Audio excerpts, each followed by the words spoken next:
So this is Tom Dungan, class of 1955, Exeter Union High School, sitting with Dwight Miller in his home in Exeter, California on October 27th, 2022, in the afternoon. So we're in a beautiful fall day and wanting to talk about some past beautiful fall days in Exeter.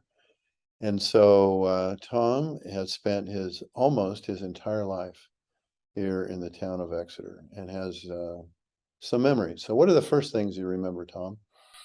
Well, the first real memory, Dwight, is probably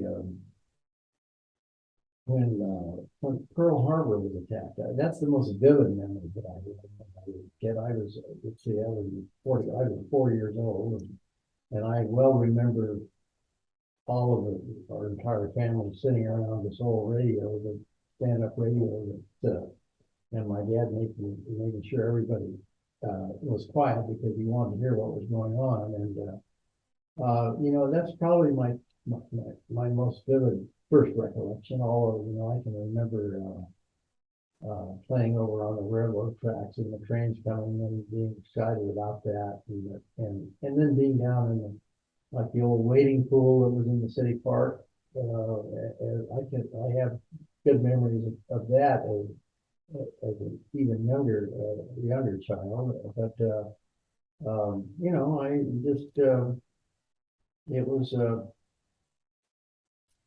Exeter was an interesting place. A great small town to grow up in. And you went to the old Lincoln School. Went to Lincoln School. Yeah, went to Lincoln School, and back when it was the old brick building, and then of course went to Exeter High School. So you went Lincoln all the way to 8th grade. Yeah. And at what point did you mix with the Wilson kids from the other side of town? Well, not until we were freshmen. Not till 9th grade. We went all the way through 8th grade. But the Wilson kids went to 8th grades there, and we went to Wilson at Lincoln. So you had interactions with them and swimming or baseball or? Yeah, yes, oh yes, swimming, baseball, and then we had a junior high basketball team that we kind of mixed together, but never in the classroom. So that didn't happen to me. And so you also had a mix in high school. Then all the kids from Lemon Cove, all the kids from Farmersville, Outside Creek, Venice Hill. So there's a big mix of kids. It was a pretty large district, as far as the area goes. It took in probably 5 or 6 different grammar schools, I would guess. Yeah. So maybe more than that. So there were a lot of new people when you got to 9th grade. Oh yeah.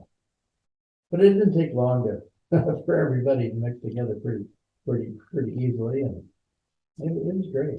I had friends from all around the area, by the time you're halfway through your freshman year. So. Yeah.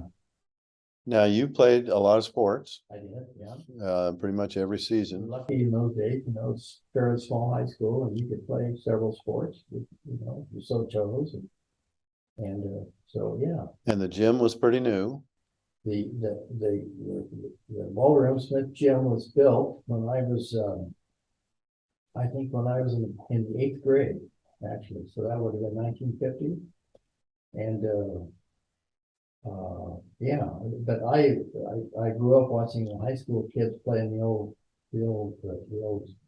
gymnasium, the girls' gym that we called it in high school. So you were able to squeeze into that old gym for some games? Yeah. Oh yeah, we were a bunch of us. We were always the ones that sat on the railings, and often got in a little trouble doing that. But anyway, we spent a lot of time in those. So when you get to high school, all the games then got shifted to the big gym. Yeah. But you still had PE and practice in the old gym, or? No, we never did. That turned into kind of the girls. We called it. Became the girls' gymnasium at that time. Okay. And, all of our sports activity was over in the Smith what gym. We call the new gym, which is now, gosh, what is it? It would be 70 years old or so, something like that. It looks pretty good though. Yeah. And the Smith gym. Yeah, Still in great shape. Do you have recollections of the original high school building that was Yeah, I on? do. When did they tear that down? Oh, that was, gosh, that must have been about 1945 or 46, right? I would guess. I can remember the old chemistry building, which was down, well, gosh. It was just across the street from where the old baseball field was. Okay, And the tennis court was just behind that, and then of course the old gymnasium. Yeah, I guess it's been torn down. It no longer exists, I guess, correct. now. And yeah, that was all about probably about 1950, 49, 50. Well, they built the new hallway in the wing, the main classrooms. They built that in like 1940, 41. The Let's brick. see. Yeah, that could have been. That very well could have been. So then. So by the time you were there, was the old building still there? The big one? No, the old chemistry building. I'm talking about the big main building at the big main yeah. building. Yeah, oh yeah, it was still there. And of course the auditorium and I don't know, I can't tell you. I think really the only two older buildings that were still there were what we call the girls' gym and the auditorium. Of course, the music room, which was behind the auditorium there. But I think that's all that's left of the old school. I'm trying to find out when they tore that original building down, the one that was built in 1911. It was, yeah. Well, it might have been right around 1941, if that's when they built the. Well, I just wondered if they wouldn't have torn the old one down until they No, got everybody right. moved into the new one. So I just wondered how quick that happened. 42, 43, maybe 44. Okay. It's hard to say. Well, it'd be fun to find out. I was a kid at the time. Because I well remember the old school. Talk about getting into swimming. How'd you get into swimming? Well, as a kid, the Exeter was one of the first communities here to build a public swimming pool, a new public pool. The only public swimming pool that I was aware of was a kind of an irrigation reservoir up between here and Lindsay called Lindsay Heights. But other than that, there were some private pools around, but very few of those actually at the time. And most all of them are irrigation reservoirs. All irrigation reservoirs. Yeah. Water is pumped in and pumped out. Of course, chlorination was not. It was before anything like that. Chlorine was not required at the time. Didn't need it. You just empty the pool. Empty the pool. That's right. So anyway, so that was in 1948, I think. When 47 or 48. Okay. And the big, I think the person that influenced that the most were the Dobson, Paul and Elizabeth Dobson. They somehow got a hold of people that were involved with the Crystal Plunge up in San Francisco. And the Crystal Plunge, it was a public swimming, indoor swimming facility. But they had a fellow by the name of Charlie Sava that was kind of a coach up there. He developed several Olympic swimmers, Ann Curtis and Ferdinand Castillo and some others that were really, really great swimmers. So the Dobsons somehow influenced them to come down and dedicate the new swimming pool in 1947. And so they came down with these Olympians, and they had kind of a show. So had people that were were pretty good divers, and they put on a pretty good show, and the whole town turned out for it. Well, that really got the town excited about swimming, and before you knew it, we had an age group swimming program. And we were not the first in the valley because there was team up in, age group team up in Fresno, Bill Livingood called it DeVoe Dolphins. But we were, soon, we were formed soon thereafter, you know, that it was called the Exeter Swim Club at that time. And so, then, you know, one thing led to another, and we pretty quickly became pretty competitive with anybody else in the area, including Fresno and Bakersfield. So, that's kind of how it all happened.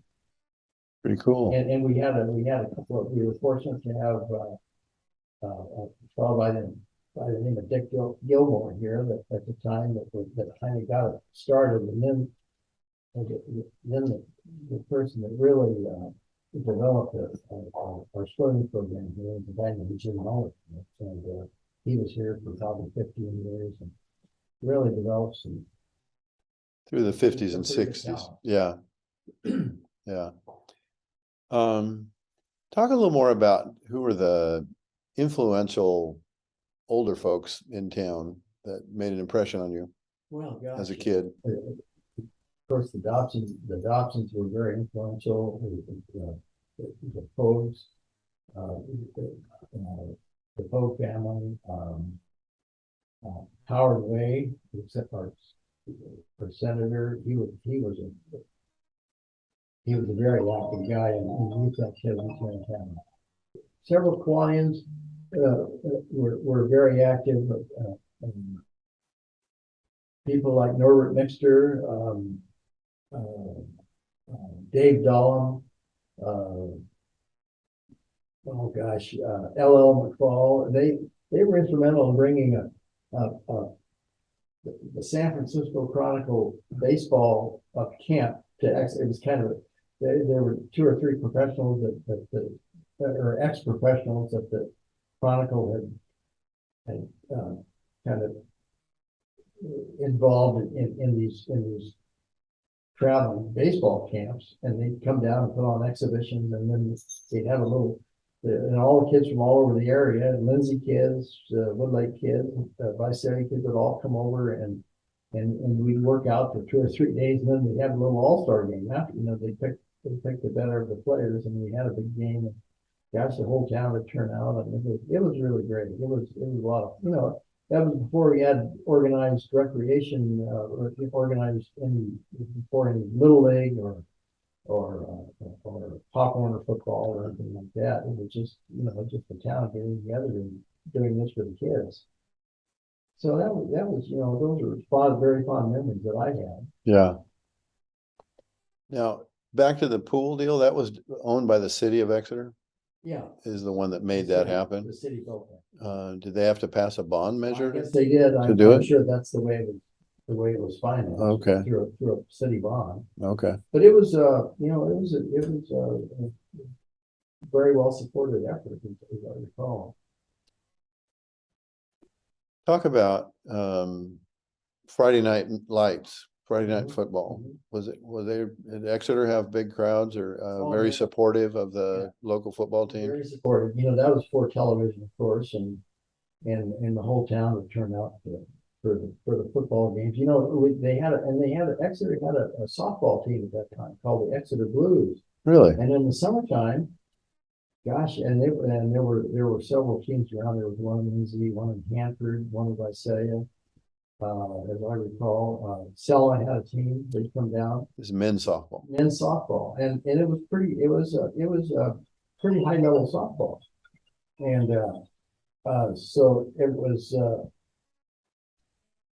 And they played on Friday nights, and when we had home games here, of course, the whole town would support it. I mean, we had big crowds, and I can remember a fellow by the name of Ray Rivers that owned the Exeter Music Store. And he'd go around town with this megaphone on the top of his car and tell everybody, you know, announce when the game was going to start and who was playing, and for everybody to show up.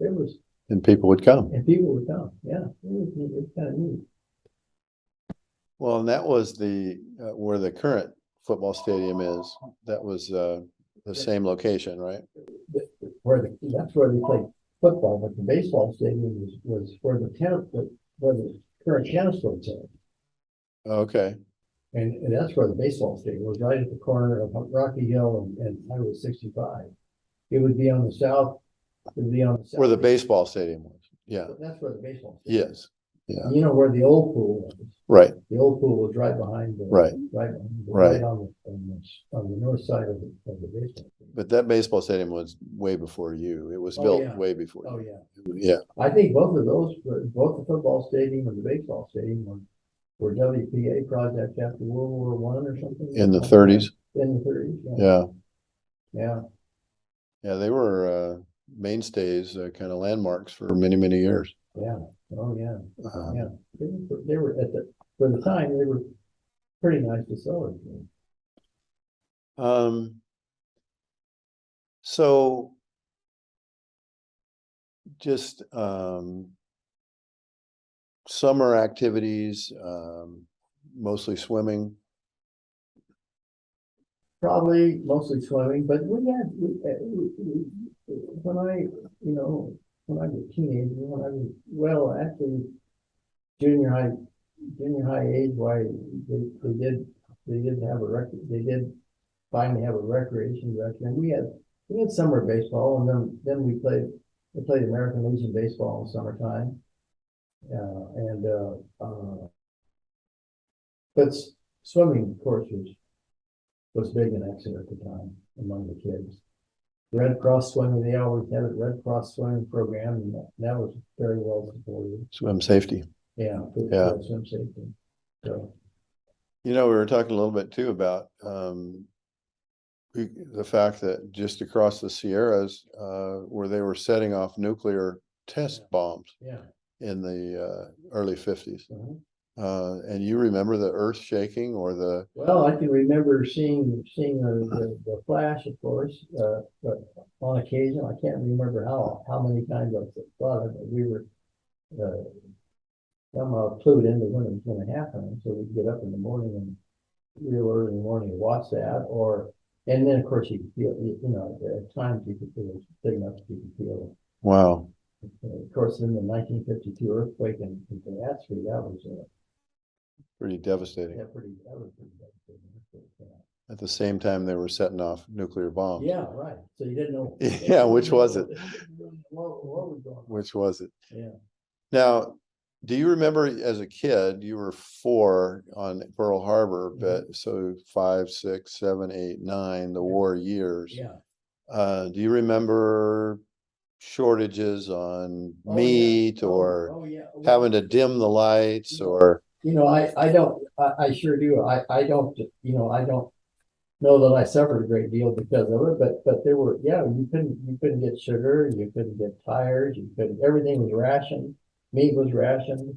I can remember growing up on Rocky, there was a little outpost up on Rocky Hill, and some of the local ladies would go up there and it was kind of a lookout point for any, they had to register, or had to register every plane that they saw fly in the air that day, and they had a chart up there, and they identify the plane. Make sure it wasn't a Japanese warplane. Yeah, and then that's right. And then we would, I can remember saying things like tinfoil and taking them down to the Red Cross office, and big balls of it, and then victory gardens were very common. Everybody had kind of a victory garden, they called it. And the point of those was to grow your own vegetables, so our armed forces could have the produce that was produced here in this country. The big stuff, yeah. Yeah. So it was a real coming together of this country. It was probably the most impressive thing that's happened in my life, of course. It was a big deal. The way we came together. So you would have been late elementary school when it was over. I well remember the day it was over. Yeah. There was a big celebration downtown. They blew the big whistle, and oh really? And the fire trucks all came out, and we had a big parade, and it was really good.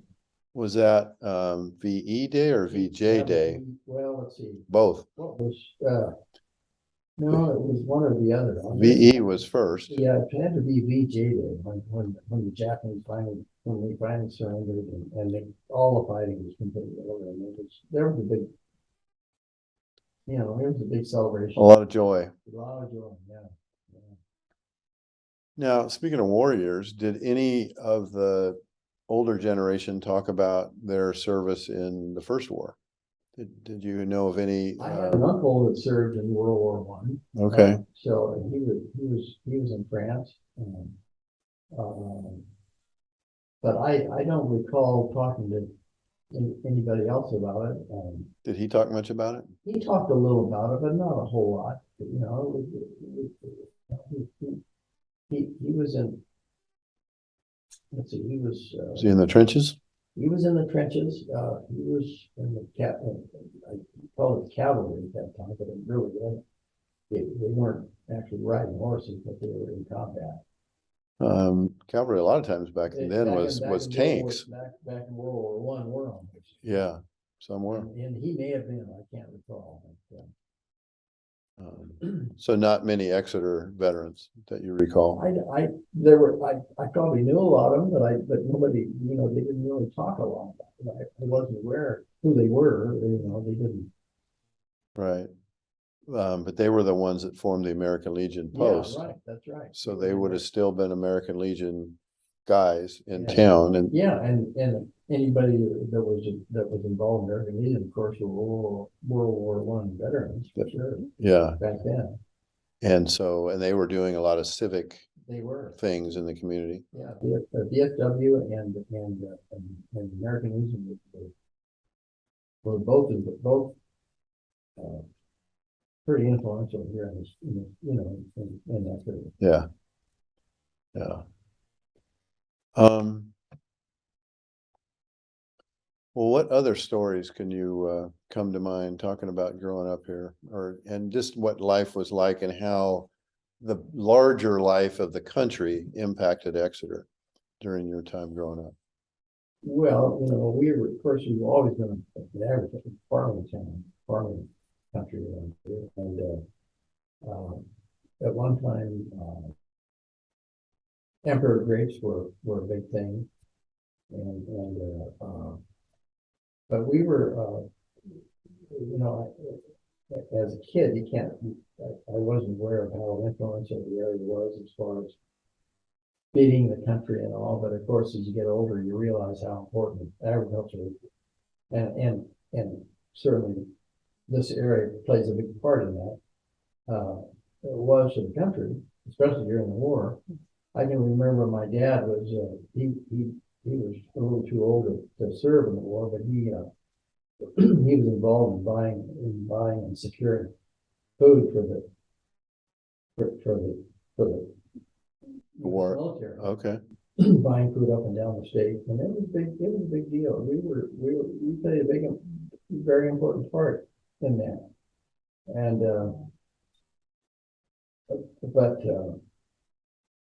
it was a great time to grow up. It was a lot of excitement, and especially after the war, the country was still, I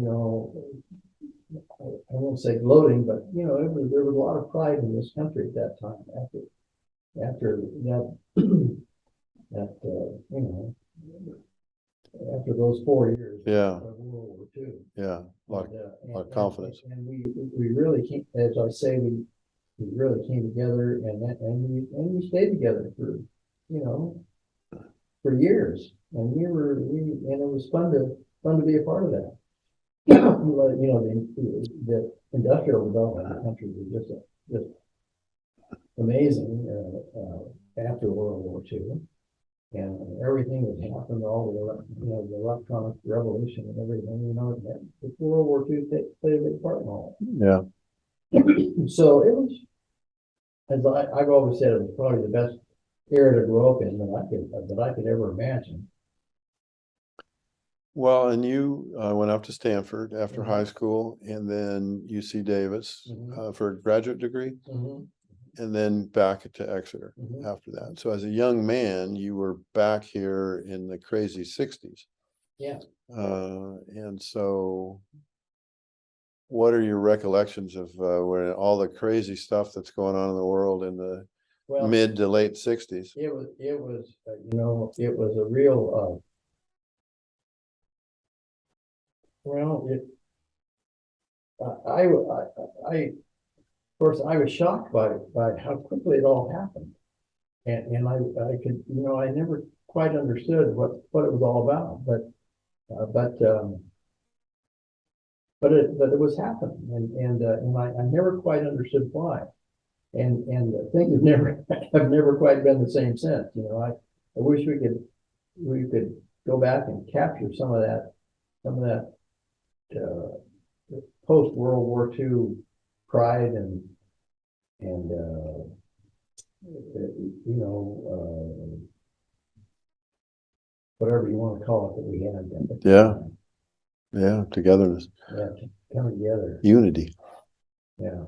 But anyway, that's those things happen, and it's never quite been like that since. But it's still not a bad place to be. It's a great place to be compared to the rest of the world. It's a yeah. great place to be. Yeah, sure. Well, last thoughts before we call it a wrap. Well, I think Exeter today is probably better than it's ever been as far as the downtown area and pride in the town. There's, you know, we haven't lost that pride that some of these cities apparently, you know, we never had the problems that the bigger cities have had. I think it's, as I say, the downtown area and all the murals and what's going on, everybody's taking a lot of pride in it. And the service clubs certainly are doing a great job of staying involved and doing good things for the community.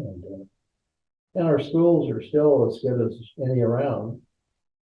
I'm not saying they're perfect, but they certainly are better than most. And the kids are great. Kids are good bunch of kids in general. Great place to grow up. Yeah, and the people are still just great. I just can't say enough about the people that I was influenced by, and you know, you try to carry on that tradition a little bit and make sure that doesn't. And I think it's, you know, I think there's still a lot of great people around. Absolutely. All right. Well, Tom, you're one of them. Thank you very much.